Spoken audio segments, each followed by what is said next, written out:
গত সপ্তাহে বলতে বলেছেন এই ক্ষমাটা এমনি উৎপন্ন হতে পারে না।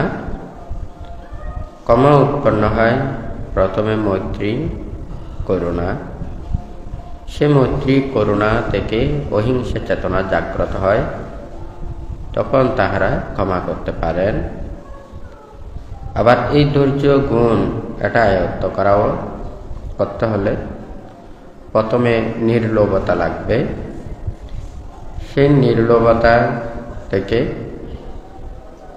এই যে প্রথমে ভান্তে মৈত্রী করুণার কথা বলেছেন, এটা মৈত্রী করুণা মুদিতা। তাহলে এই নির্লোভতা মুদিতা থেকে সন্তুষ্টি প্রাপ্ত হওয়া যায়। সেই সন্তুষ্টি থেকে ধৈর্য গুণ বৃদ্ধি পায়।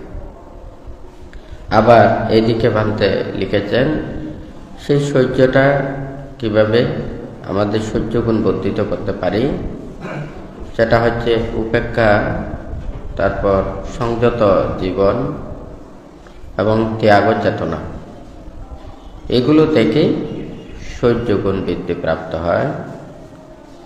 সেই জন্য এখানে ভান্তে লিখেছেন ক্ষমা গুণের সাথে আছে মৈত্রী করুণা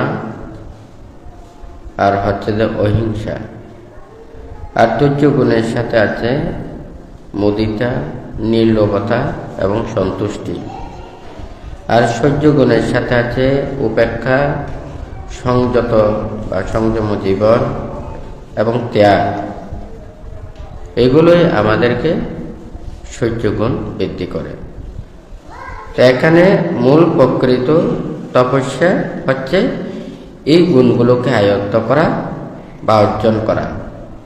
মৈত্রী, করুণা, মুদিতা, উপেক্ষা, অহিংসা, নির্লোভতা, সন্তুষ্টি, সংযমতা, ত্যাগ, ক্ষমা, ধৈর্য ও সহ্য, এই গুণগুলোকে বর্ধন করার নামই হচ্ছে যে দেয়া।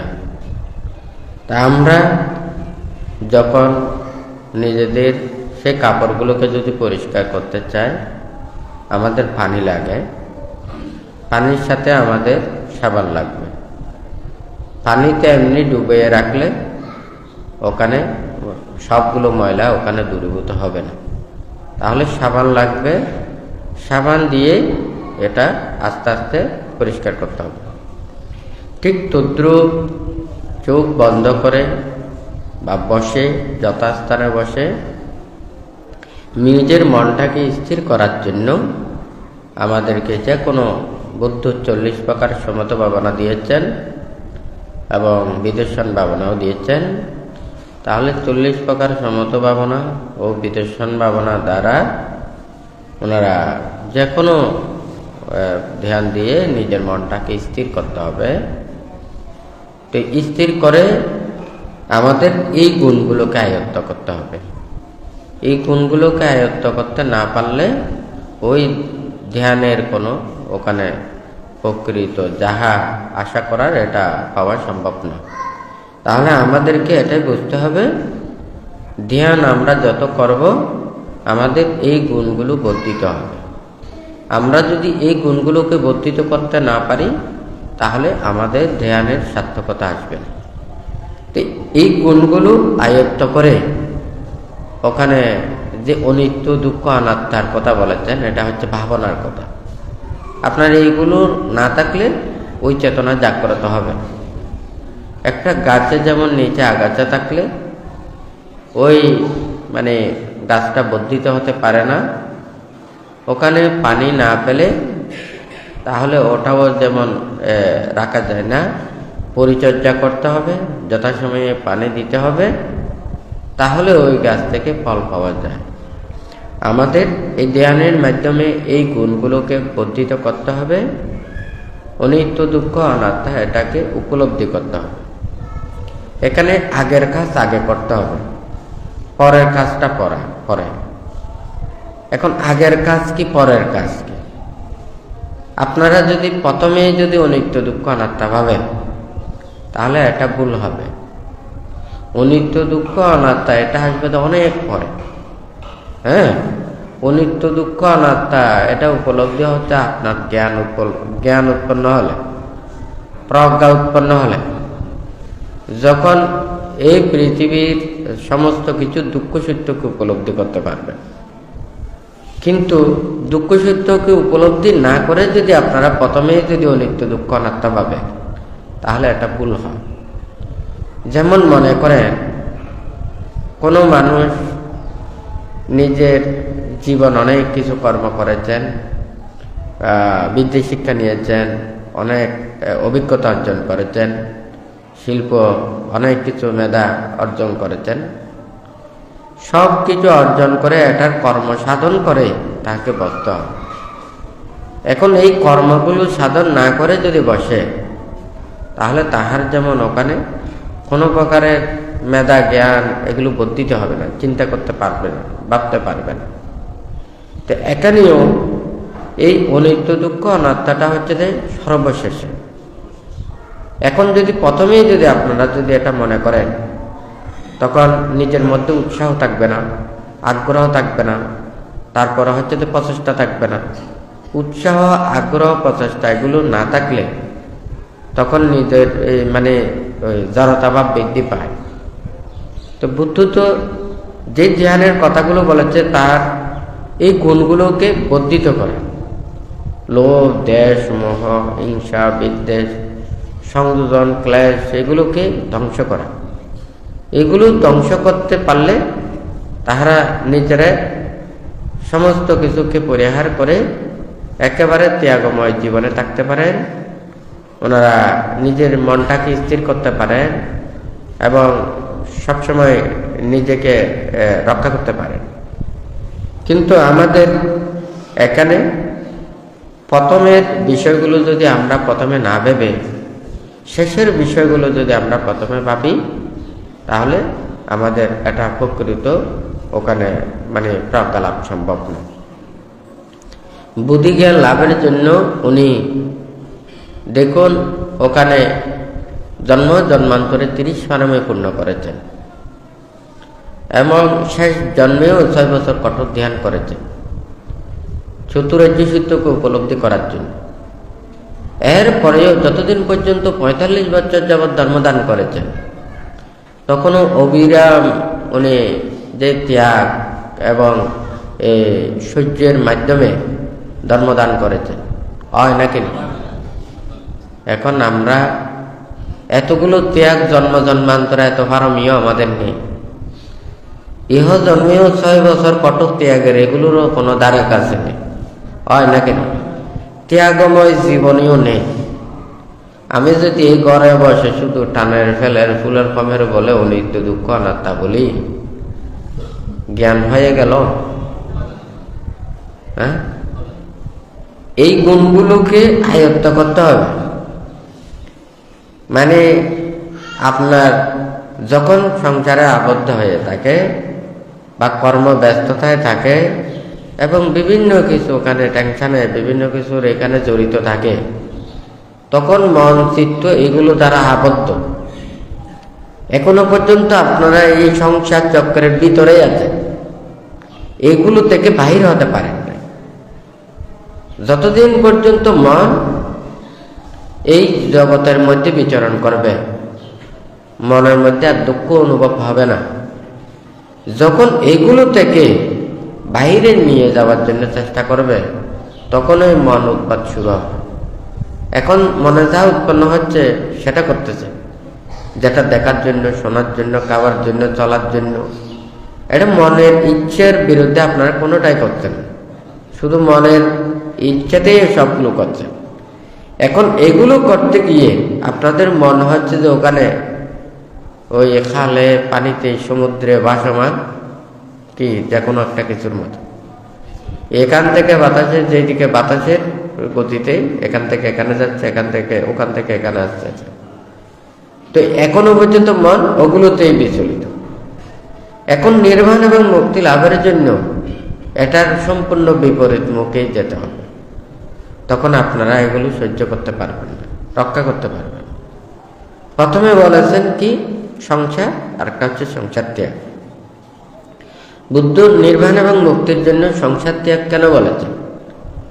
কারণ সংসারে আবদ্ধ থাকলে, আপনারা যদি মনে করেন এই সংসারে যখন আবদ্ধ থাকে, এই দেহটাকে রক্ষা করার জন্য সারা জীবন ওখানে স্ত্রী, পুত্র, কন্যা, মাতা, পিতা, ভাই, বোন, এই জন্ম থেকে একেবারে মৃত্যু পর্যন্ত এই সংসারের কথা চিন্তা করতে করতে জীবন শেষ হয় নাকি না? এখন সংসার ত্যাগ করে ওনারা কি করবেন? তাহলে সংসার ত্যাগ করে ওনারা কোনো কাজ করবেন না, এটা নয়। এখন হচ্ছে যে নিজে এই মনের যাহা কিছু আছে কালিমাগুলোকে দূরীভূত করা, মনটাকে স্থির করা, প্রজ্ঞা লাভ করা, এবং এই যতক্ষণ না পর্যন্ত অনিত্য দুঃখ অনাত্মার প্রকৃত সত্য উপলব্ধি করতে না পারবে, ততক্ষণ পর্যন্ত একটা প্রচেষ্টা চালাতে হবে। মানে এই লোভ, দেশ, মোহ, হিংসা, বিদ্বেষ, এগুলো সব পরিত্যাগ করতে হবে। এখন এগুলো পরিত্যাগ করতে না পারলে আমি নেই, আমার নেই, আমি শুধু অনিত্য দুঃখ অনাত্মা বললাম, এখানে কোনো কিছুই হবে না। একটা মন থেকে ফেলে দিতে হবে। কিন্তু একটা সাংসারিক মানুষের জীবনের মধ্যে আসলে ত্যাগ করা খুব কঠিন। কে কাকে চাইবে? যারা এই মুক্তির পথে যাইবে ওনারা নিজেই নিজেকে দেখবেন না। ভারী আমি আগামীকাল কোথায় থাকবো, সারা জীবন কোথায় থাকবো, কে আমাকে দেখবে, এগুলো কোনো কিছু চিন্তা করতে পারবে না।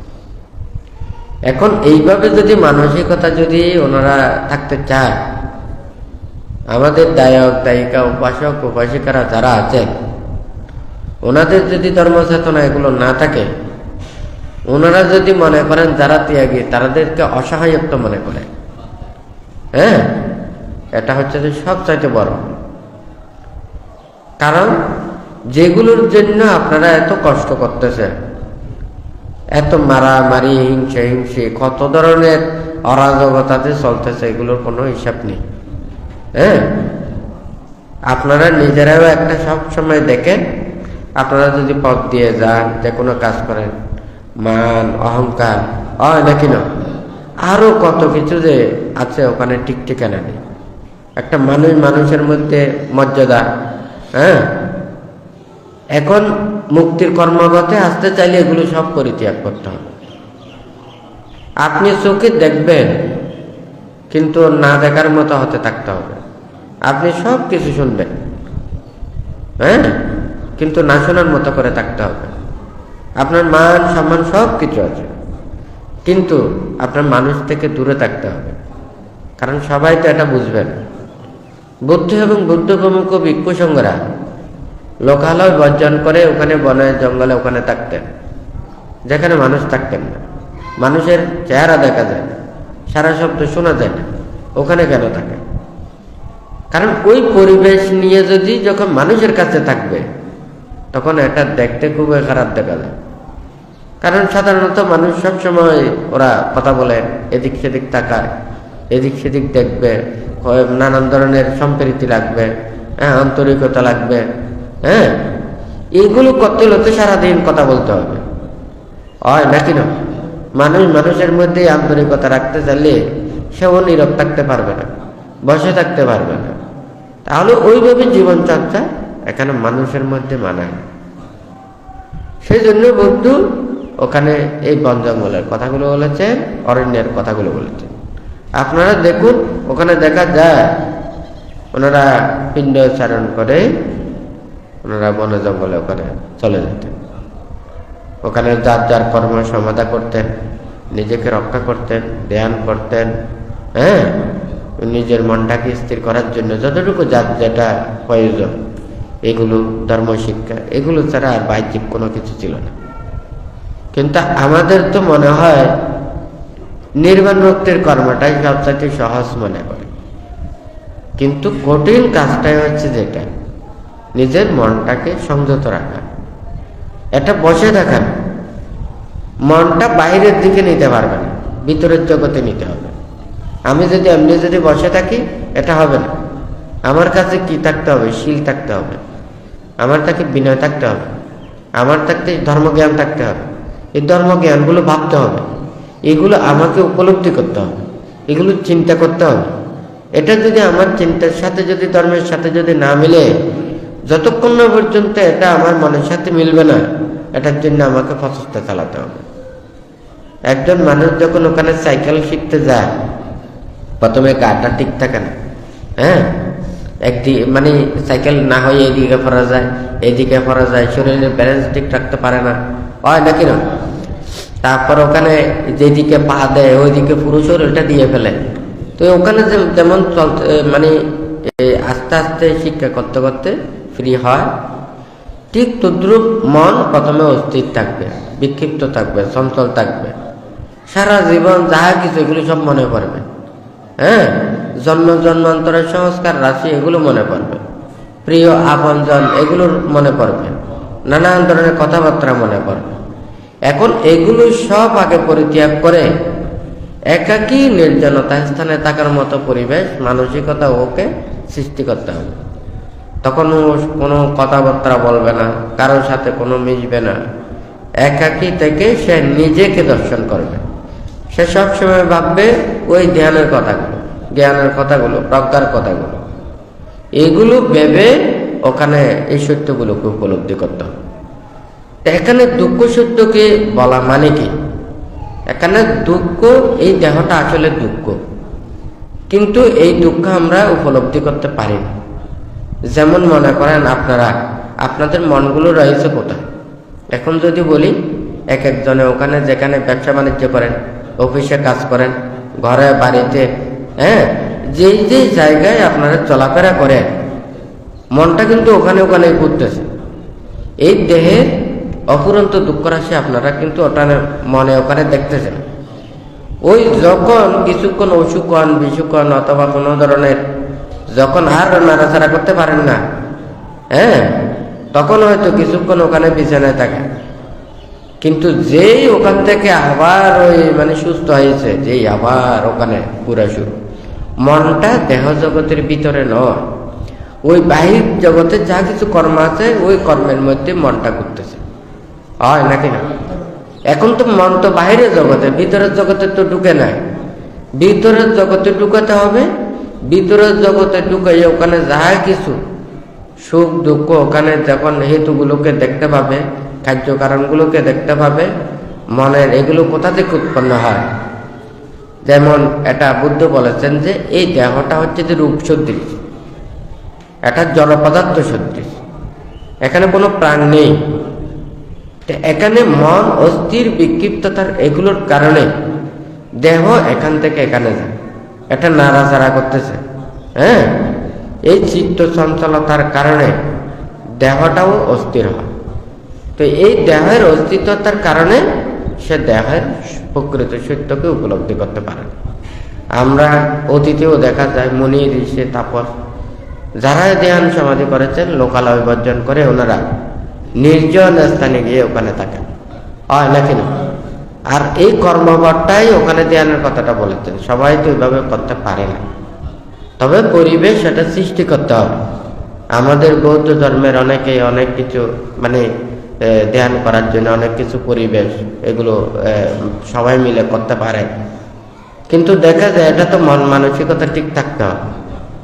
আবার যদি মন যদি ঠিক না থাকে তাতেও কিন্তু আবার সমস্যা হয়। হয়তো প্রথমে একসাথে সবাই করবে, কিছুদিন বাদে ওই মানে কোটাকুটি শুরু হয়ে যাবে। হ্যাঁ, খার বেশি, খার গুণ বেশি, হ্যাঁ, কার অবদান বেশি, কার নাম বেশি, হয় নাকি না? তখন ওখানে আবার নানান ধরনের কথা এসে যাবে, এগুলো দিয়ে কোনো কিছু হবে। এই দেহটা বুদ্ধ বলেছে যে যতদিন পর্যন্ত এই দেহটাকে আপনারা মাটির মতো বানাতে পারবেন না, মনটাকে পানির মতো বানাতে পারবেন না, ততদিন পর্যন্ত আপনারা মুক্ত হতে পারবেন না। এখন তো আপনারা তো এগুলো সহ্য করতে পারবেন।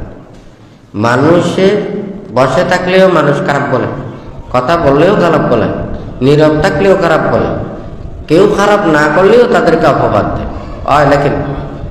তবে অপবাদ দিতে পারে না কাদেরকে জানে? খারাপ মানুষকে, হয় নাকি?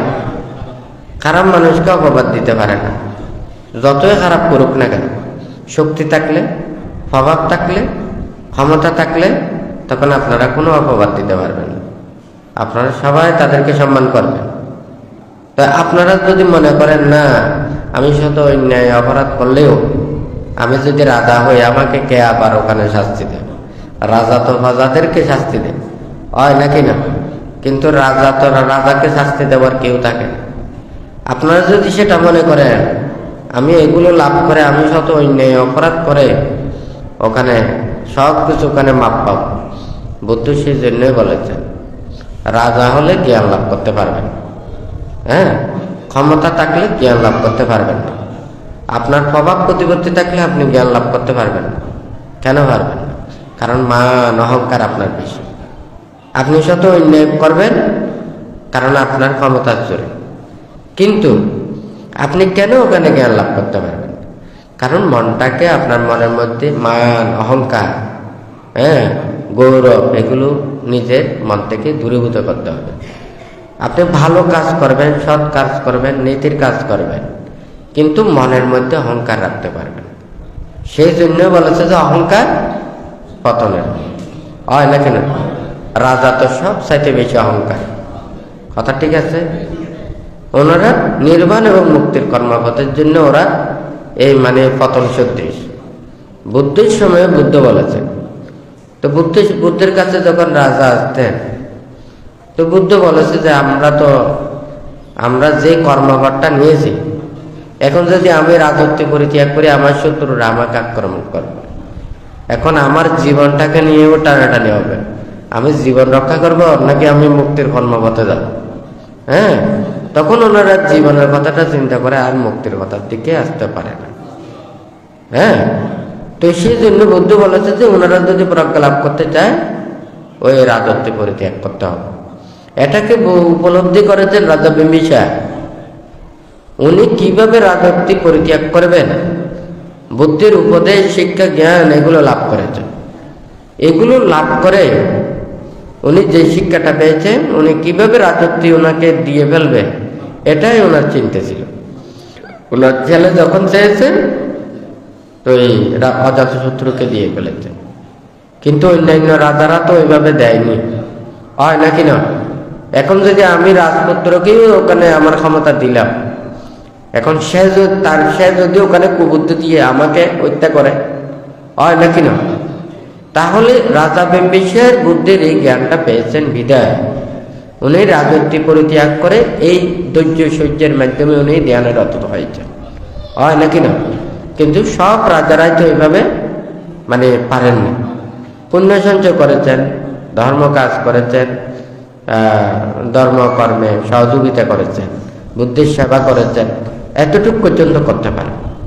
হ্যাঁ, তাহলে এই মুক্তির কর্মপথে এই মান অহংকার অনেক বাধা। এখন ভান্তে যেই গুণগুলো বলেছেন, এখানে কিন্তু মান অহংকার ধ্বংস করার জন্য।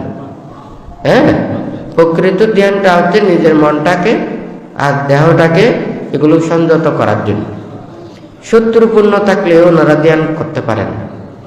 তখন তো মানে কুশলরাজ প্রসেনজিৎ বুদ্ধের ভক্ত ছিল, সেই জন্যই ওখানে 999 জন মানুষ হত্যা করেছেন অঙ্গুলিমাল, হয় নাকি না? তাহলে 999 জন ওখানে মানুষকে হত্যা করে, হ্যাঁ, বুদ্ধির সান্নিধ্যে এসে উনি প্রজ্ঞা লাভ করেছেন। হ্যাঁ, কুশলরাজ প্রসেনজিৎ মানে ওকে কোনো ধরনের শাস্তি দেয়নি। উনি যদি বুদ্ধির সান্নিধ্য পরিত্যাগ করেও যদি ওখানে যেতেন, তাহলে অবশ্যই ওনাকে শাস্তি দিতেন, হয় নাকি না? দমন করতেন। কিন্তু এখন ধর্ম জ্ঞান, ধর্ম আচরণ করে সবাই তো ধর্মকে করে সেইভাবে মেনে চলেন না, হয় নাকি না? সবাই যদি জানতো বুদ্ধির সান্নিধ্যে এসে সবাই অহিংসার বাণী, ত্যাগের বাণী, মৈত্রীর বাণী ধারণ করে ওনারা শান্তময় জীবন আচরণ করেন, ওনারা অন্যায় করেন না, অপরাধ করেন না, কারো ক্ষতি করেন না, কারো দুঃখ কামনা করেন না, তাহলে বুদ্ধির প্রতি তখন বিশ্বাস ছিল। বুদ্ধির কথার বাইরে বুদ্ধির শিষ্যরা চলতেন না, বুদ্ধির নিয়ম বিনয় মোতাবেকের বাইরে চলত না। এখন কাকে বিশ্বাস করবে? এখন যদি রাজারাও যদি বলেন ঠিক আছে বুদ্ধির কথায় ওখানে কোনো অন্যায় নেই, অপরাধ নেই, সবাই যথাযথভাবে জীবন অতিবাহিত করেন। এখন কে কাকে শিক্ষা দেবে? আপনারা তো দায়কদেরকে তো আমরা বলতেও পারি না। হ্যাঁ, আমরা ভিক্ষুরাই যদি শুধু বলি, হ্যাঁ, আমরা কতটুকু বুদ্ধির উপদেশকে ধারণ করতেছি? তখন তো বুদ্ধির নীতি উপদেশ এগুলো প্রতিপালন করে। কেউ যদি অন্যায় করতো, অপরাধ করতো, তখন বুদ্ধকে জানাতেন। হ্যাঁ, তখন বুদ্ধ শিলবিনে প্রজ্ঞাপ্ত করতেন এবং তাহাদেরকে শিক্ষা দিতেন। ওনারা অন্যায় করলে ওনাদেরকে শাস্তি, দণ্ড এগুলো দিতেন, তখন কিন্তু রাজারা দিতেন। এখন তো আমরাই তো নিজেদেরকে শিক্ষা দিতে পারতেছি। হ্যাঁ, তাহলে এখন বুদ্ধ নেই, ধর্মকায় বুদ্ধ আছে। কিন্তু আমরা ধর্মকায় বুদ্ধকে কয়জন মেনে চলতেছি? এগুলো কয়জনে আমরা আচরণ করতেছি? হ্যাঁ, আমরা যদি সবাই বুদ্ধের কথা মতো চলতাম, শিলবিনে আচরণ করতাম, নীতিতে চলতাম, তাহলে তো কোনো এখানে অন্যায় থাকতো না, কোনো অপরাধ থাকতো না, ভুল থাকতো না। বুদ্ধ এবং বুদ্ধ প্রমুখ ভিক্ষু সংঘরা রাজ্যের কোনো বোঝা নয়, দেশ সমাজ রাষ্ট্রেরও কোনো কিছু বোঝা নয়। যারা মন চিত্ত শান্ত দান্ত সমাহিত হয়, মনের পাপগুলোকে দূরীভূত করে ওনারা শান্ত হয়ে দেন। ওনারা তো কোনো দিকে অশান্ত হবার কোনো কথা নয়। অর্থাৎ আমরা বুদ্ধের প্রকৃত সত্যবাণীর শিক্ষাকে আমরা যথাযথভাবে প্রতিপালন করতেছি না, এগুলো আচরণ করতেছি না, এটা উপলব্ধি করতেছি, যার কারণে এই সমস্যাগুলো। আর যদি আপনাদের দায়িত্ব উপাসক উপাসিকাদের কথা বলি, এটা তো আরো বড় সমস্যা। আপনারা দান দেওয়ার জন্য সংঘকে বোঝেন, সংঘের নাম দিয়ে, বুদ্ধের নাম দিয়ে আপনারা সব কিছু উৎসর্গ করেন। যখন দান দেওয়া হয়, এটার আধিকারত্ব থাকে তখন সংঘ। ধর্মকে উদ্দেশ্য করে যখন ওখানে দান দেওয়া হয়, তখন আপনারা এটা দাবি করতে পারেন না। এটা রক্ষা করতে পারেন সংঘ, এটার উত্তরাধিকারী সংঘ, এটা দায়িত্ব। আপনারা কয়জন এটা মানে? প্রতিটা গ্রামে গ্রামে বিহার রয়েছে। আপনারা বলেন যে বিহারটা আপনাদের, তাহলে সংঘটা কি ওখানে বাড়া? হ্যাঁ, বিজ্ঞ কি ওখানে কি বিহারের মানে দারোয়ার? হ্যাঁ, তাহলে আপনারা ওখানে সংঘকে, বুদ্ধকে সাক্ষী না রেখে, বসুন্ধরাকে সাক্ষী না রেখে আপনারা করুন। এগুলোকে দিয়ে এটা কোনো কাজ হবে না। ভাবতে বারবার বলতেছে সবাই আপনারা ধর্মের জন্য আসেন। আমাদের সবাইকে ধর্মের কর্মপথে আসতে হবে। ধর্ম হচ্ছে পবিত্র স্থান, যে স্থানে আপনারা প্রতিটা জায়গায় একটা গ্রামে আপনারা পারেন না, তাহলে একটা পবিত্র স্থানে গিয়ে আপনারা মনের দুঃখ ওই জায়গাতে বুদ্ধকে বলেন, বুদ্ধকে বন্দনা করে, এখানে মনের মধ্যে শান্তি পাওয়ার জন্য, সুখ পাওয়ার জন্য, পুণ্য লাভের জন্য। এখানে গিয়ে ওখানে মানুষের মনটা হালকা হবে, হয় নাকি না? মনটা পবিত্র হবে। ওখানে কোনো ধরনের কারো কোনো খারাপ কোনো কিছু থাকবে না, কারো কোনো ময়লা কথা বলতে পারবে না, অন্যায় কথা বলতে পারবে না, কারো খারাপ ব্যবহার করতে পারবে না। ওই জায়গাটা পবিত্র মতো রাখতে হবে। আমরা পারি না প্রতিটা ঘরে ঘরে, তাহলে ওই জায়গাতে গিয়ে আমাদের মনটাকে পবিত্র করার জন্য করা যায়। একটা পুকুরে সবাই ওখানে ময়লাগুলোকে সাফ করার জন্য যায়, হয় নাকি না? এখন আপনি গিয়ে ওখানে পুকুরটা ওখানে গোলা করে দিয়েছেন, এখন সবাই স্নান করেন ওখানে, সবাই ওখানে মুগ্ধ হবে। গোলা পানি ওখানে পুকুরটাকে পুরো নষ্ট করে তারপরে স্নান করবে, তারপরে মুখ ধুবে। হ্যাঁ, পুকুরে যত ময়লা আছে সবগুলো নিয়ে ওখানে বাড়ি চলে যাবে। হ্যাঁ, ঠিক তদ্রুপ পবিত্র স্থানটা পবিত্র থাকতে হবে। আপনারা পাপ করতে পারেন, সীল লঙ্ঘন করতে পারেন, অন্যায় করতে পারেন, হয় না কেন? পুকুরে টানতে ময়লা পরিষ্কার করার জন্য, হয় না কেন? পুকুরটাকে পরিষ্কার রাখতে হবে না? আজকে আপনারা স্নান করেছেন, পুকুরে ময়লা হয়েছে, এটা আবার পরিষ্কার হয়ে যাবে। কালকে আবার এটা আপনারা আবার স্নান করবেন, মুখ ধুবেন, হয় না কেন? আপনারা ওখানে সীল লঙ্ঘন করতে পারেন, অন্যায় করতে পারেন। তাহলে বিহারে যান, বুদ্ধকে বন্দনা করে, হ্যাঁ, আজকে আমার শিলভঙ্গ হয়েছে বা অনেক কিছু হয়েছে, ওখানে গিয়ে বুদ্ধকে বন্দনা করে মাপ চাইবেন, আবার শিল নেবেন, হয় নাকি না? অন্যায় পরিত্যাগ করবেন, যা কিছু পাপ আছে এগুলো মন থেকে দূরীভূত করবেন। কিন্তু আপনারা কি করেন? আগে গিয়ে পুকুরটাকে গোলাবেন ভালো মতো, তারপরে স্নান করবেন, মুখ ধুবেন, বাড়ি থেকে যা ময়লা নিয়ে এসেছেন তার চাইতে আরো ময়লা করে বাড়িতে যাবেন। কি এটা সত্য কথা না? তো ধর্ম শিক্ষা কি আপনাদেরকে এটাই দিয়েছে? আমাদেরকে কি এটাই দিয়েছে? তাহলে আমরা নির্বাণ এবং মুক্তির কর্মপথের জন্য যেটা আমাদের সবচাইতে, এখানে তো বিনয় আছে, নীতি আছে, শিক্ষা আছে। একটা রাষ্ট্র যেমন সংবিধান অনুযায়ী চলে, ধর্মও ধর্মের একটা সংবিধান আছে, হ্যাঁ, বিনয় আছে, নীতি আছে। তাহলে আমরা এই বিনয়গুলোকে কেন ধারণ করতে পারছি না? এই বিনয় না থাকলে ধর্ম থাকবে। আপনারা আপনাদের নিয়মগুলো মানতে হবে, আমাদেরটা আমাদেরকে নামতে হবে। আপনারা বান্তাদেরকে যেমন তেমন আচরণ করতে পারবেন না, ব্যবহার করতে পারবেন না। ভিক্ষু হচ্ছে যে সঙ্ঘের প্রতিনিধি। কোন ভিক্ষু অন্যায় কিংবা অপরাধ করলে এটার জন্য সঙ্ঘই ওখানে ওনার জন্য ডিসিশন দিতে পারবেন, কোনো দায়িত্ব দিতে পারবেন না। হ্যাঁ, বিহার হচ্ছে সঙ্ঘের স্থান, হ্যাঁ, সঙ্ঘের প্রতিনিধি হচ্ছেন ভিক্ষু। আপনারা সেই স্থানে গিয়ে, পবিত্র স্থানে গিয়ে মনটাকে কি নিজের পবিত্রতা সাধনের জন্য ওই স্থানে যান, হয় নাকি না? একজন ধর্ম করলে যতটুকু পুণ্য হয় তার চাইতে একত্রিত হয়ে সবাই যদি এক মনের মানুষ পুণ্য কাজ করে, ধর্ম কাজ করে, আরো বেশি সেটা পুণ্য বর্ধিত হয়। তাহলে সেই স্থানটাকে আপনারা বিহার বলেন, হয় নাকি না? তাহলে এটা পবিত্রতা রক্ষা করতে হবে, হ্যাঁ, এটাকে সুন্দরভাবে রক্ষা করতে হবে। আমরা যদি সেটা মনে করি, তাহলে আমাদের ভিক্ষু, সামন, দায়ক, দায়িকা, উপাসক, উপাসিকা প্রত্যেকেরই আমাদের এটা রক্ষা করা উচিত। আপনারা মনে করুন, আপনারা প্রতিটা মধ্যে দেখেন, একটা যদি ধর্মকে নিয়ে কেউ যদি কোনো কিছু বলে, হ্যাঁ, অপবাদ দেয়, বদনাম করে, দুর্নাম করে, আপনাদের খারাপ লাগে না? খারাপ লাগে। তাহলে তো এত অন্যায় অপরাধগুলো কোনোটাই থাকতো না, হ্যাঁ। কারণ আপনারা যতই এটা খারাপ লাগে বলুন না কেন, এটা মনের মধ্যে আসলে কোনোটাই খারাপ লাগে না। দেখা যায় খারাপ কাজ করতে সবারই ওখানে দেখা যায়, কিন্তু ভালো কাজে ওইভাবে দেখা যায়।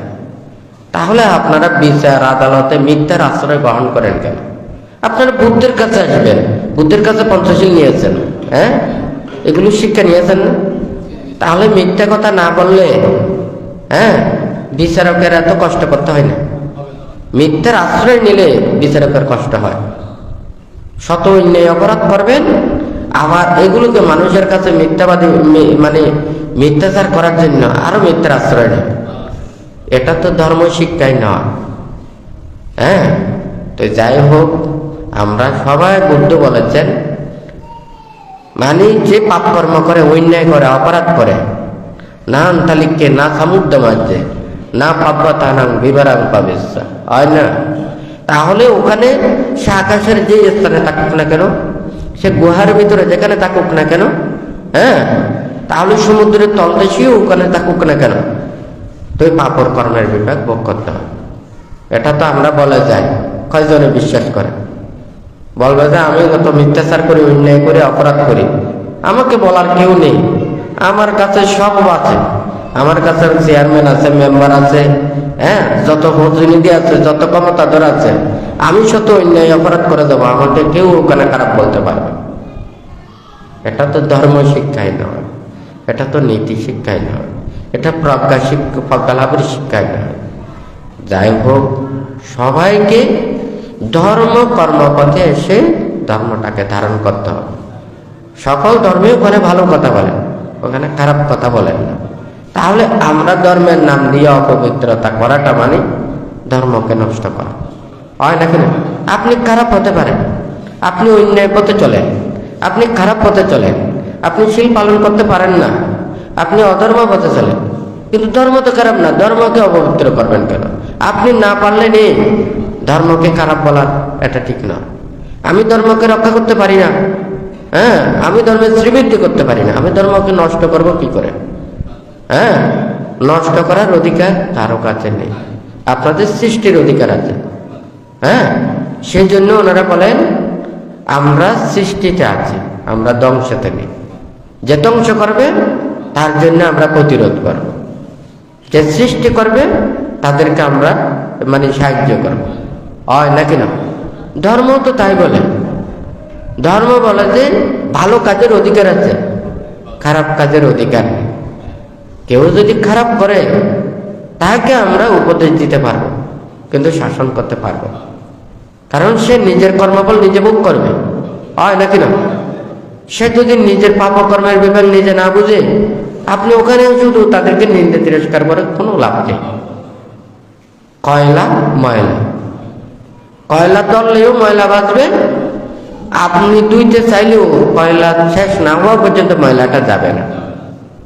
অর্থাৎ যে নিজে ভালো হতে চায় না, হ্যাঁ, শুদ্ধ হতে চায় না, সেই মানুষকে শুদ্ধ করার জন্য প্রচেষ্টা চালা মানে নিজে শুদ্ধ নষ্ট হবে। অতিরিক্ত আরেকজনের দয়া মায়া এগুলো দেখাই কাউকে অতিরিক্ত ভালো পথে আনার জন্য, যে ভালো হতে চায় না তাকে প্রচেষ্টা চালা নিজেও নষ্ট হবে। আপনি আপনার দাটা খুব ভালো ধারণ, আপনি কাজের এগুলোকে কাটবেন, সারাদিন কাটলেও কোনো সমস্যা, কিন্তু যেগুলো কাজের নয় উল্টো পাল্টা জায়গায় মারবেন, এই দাটা ওখানে আরো ওখানে খুদ পড়ে যাবে, হয় নাকি না? তাহলে যে মানুষ ভালো হতে চায় না, যে মানুষ ওখানে প্রজ্ঞা লাভের ধর্ম জ্ঞানের ওখানে আসতে চায় না, তাদেরকে চাওয়া আরো নিজেকে শুদ্ধ নষ্ট হয় নাকি না? এখন সবাইকে ধর্ম নিয়ম নীতি শিক্ষা কর্মপথে ওখানে থাকতে হবে। আমরা যদি সবাই ধর্মের কথা বিশ্বাস করি, কর্মফলটা যদি বিশ্বাস করি, জন্ম জন্মান্তর যদি বিশ্বাস করি, তাহলে কখনো ওখানে অন্যায় এবং পাপকর্ম করবে না। শীল বিনয় ধর্ম যতটুকু পারে ততটুকু রক্ষা করে আপনাদেরকে চলতে হবে, হয় নাকি? সবাই তো দুর্লভ মানব জন্ম, এটাই স্বীকার করে। হ্যাঁ, এই পৃথিবী ছেড়ে সবাইকে চলে যেতে হবে। আজকে টাকা পয়সা ধন দৌলত গাড়ি বাড়ি বিল্ডিং বিল্ডিং এগুলোর জন্য কত মারামারি হিংসা হিংসি, কত পাপের আশ্রয়, মিথ্যার আশ্রয়, অন্যায়ের আশ্রয়, কতজনকে দুঃখ কষ্ট আঘাত, হয় নাকি না? এগুলো নিয়ে সারা জীবন পার্থিব এগুলো নিয়ে ব্যস্ত থাকে, এগুলোই তাদেরকে সারা জীবন এগুলোকে দুঃখ দেয়, মৃত্যুর পরে তাদেরকে দুঃখ স্থানে চলে যায়। আর প্রকৃত জ্ঞানী গুণী মানুষরা নিজেরা সৎ পথে চলে, নীতির পথে চলে, এই দুর্লভ মানব জীবনকে সুন্দরভাবে পরিচালিত করে ওনারা সৎকর্মের পুণ্যরাশিগুলোকে নিয়ে যায়। এবং যারা মানুষেরাও যারা তোমাদের সৎকর্মের এগুলোকে স্মৃতিকে মনে রাখে, হ্যাঁ, এবং সে পরমাত্মিক শীল সমাধি প্রজ্ঞাগুণ এগুলো লাভ করতে পারে। এটা চতুর্দিকে লাভ, ইহকালেও লাভ, পরকালেও লাভ, এখনো থাকবে ভবিষ্যতেও থাকবে, হয় নাকি না? আর ওগুলো বর্তমানে আছে ওটা কিন্তু ভবিষ্যতে থাকবে না। আর এগুলো রক্ষা করতে গিয়ে কত মানুষের পাপ অন্যায় অপরাধ, হয় নাকি না? তো যাই হোক, বুদ্ধ সব সময় আপনাদেরকে বলেছেন এই কর্মপথগুলোকে ধারণ করার জন্য। বাংতে এই ধ্যানের কথাগুলো বলার অর্থ আছে। অনেকেই এটা মনে করে না, আমরা শুধু মনে হয় বসে ধ্যান করলে আমাদের মুক্তির কাজ হয়ে যাচ্ছে। তাহলে এত শীল বিনয় ত্যাগ নীতি এগুলো কেন? হ্যাঁ, একটা আমরাও তো দেখা যায় কেউ যদি ডক্টরেট পাস করতে যায়, প্রাইমারি স্কুল অতিক্রম করতে হবে, তারপরে হাই স্কুলে যেতে হবে, তারপরে কলেজে যেতে হবে, হয় নাকি না? তারপরে বিশ্ববিদ্যালয়ে এগুলো অতিক্রম করে ওখানে উচ্চতর ডিগ্রি লাভ করা যায়, হয় নাকি না? নির্বাণ এবং মুক্তির কর্মপথেও তো বুদ্ধ এই কথাটা বলেছেন। হ্যাঁ, এটা ত্যাগ করতে হবে, এই গুণগুলোকে আয়ত্ত করতে হবে। এখন আপনারা যদি নিজেরা চিন্তা করেন এই গুণগুলো আপনাদের কতটুকু আছে? হ্যাঁ, এখন তো যখন বিদ্যা হয়ে যায় এমনি নাড়াচাড়া করতে পারে না, এইদিকে ব্যথা এইদিকে ব্যথা, হয় নাকি না? যদি বলে যে কিছুক্ষণ ধ্যান করলে ওখানে মনটা কোথায় চলে গেছে এটা বলতে পারে না।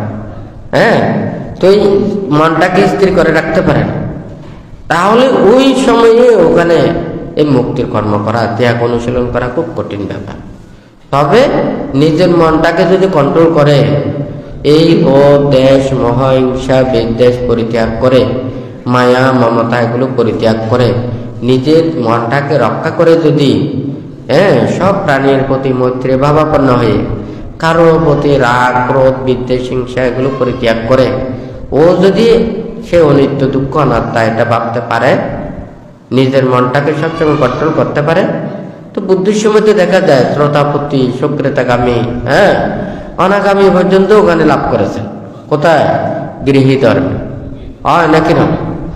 এখন তো দেখা যায়, আমরা তো মনে করেন ওখানে গৃহী ধর্মের কথাটা দূরে থাকবে, সংসার ত্যাগ করে ব্রহ্মচর্য জীবনেও জ্ঞান লাভ করাটা অনেক কঠিন হয়ে যাচ্ছে।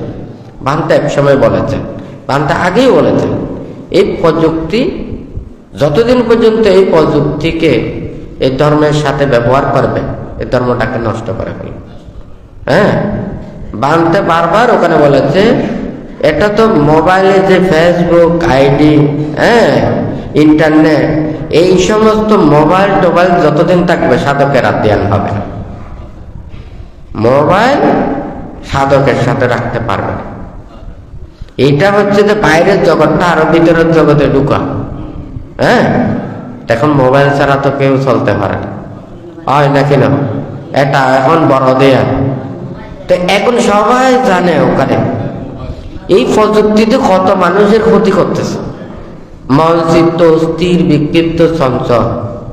এখন সাধক যদি এগুলো নিয়ে ব্যস্ত থাকে, আধ্যানটা কোথায় বলুন তো? তাহলে এক সাধকের উচিত আমরা বাইরের জগতের এগুলোকে পরিত্যাগ করে বুদ্ধ যে নির্বাণ পদায়ক সত্য ধর্মগুলো বলেছেন, ত্যাগ এবং বিরাগপূর্ণ কথাগুলো বলেছেন, এগুলোকে সবসময় ভাবতে হবে, চিন্তা করতে হবে।